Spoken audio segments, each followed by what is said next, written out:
Okay, Angah ambil satu persoalan duk tanya. Bak ramah sangat orang DM ada, orang wasabi ada. Jadi Angah royak deh. Kadang dia tak faham dengan spek. Orang dia rasa dia nak kata mahal dok kok dia minta kurang. Tapi Angah royak jelas dah.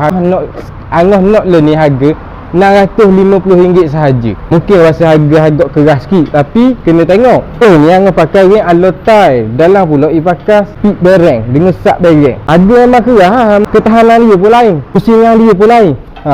Abang tengok diri tu. Tengok diri. Yang mungkin tengah pula ni kita tak pakai bearing biasa, kita pakai apa ni? BB speed bearing juga. Pakai bearing pemutul. Tu je banyak barang ni. Pula ni alloy ni. Bukan plastik bang. Kali hitam pun alloy ni. Ini kata si alloy. Koseng-koseng pun banyaklah barang, banyaklah. Tak Angah hoyak Kalau berminat gini Angah hoyak jelas dah ni. RM650. Sekarang tengok kat bio tu, tekan ambil nombor wasabi, harga tidak termasuk postage.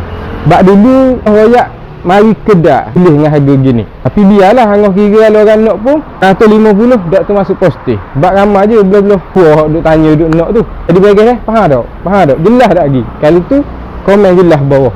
Tu. Jangan lupa dapatkan susu kambing fakir dan juga kopi moringa. Nampak jauh. Zoom kat boleh. Boleh.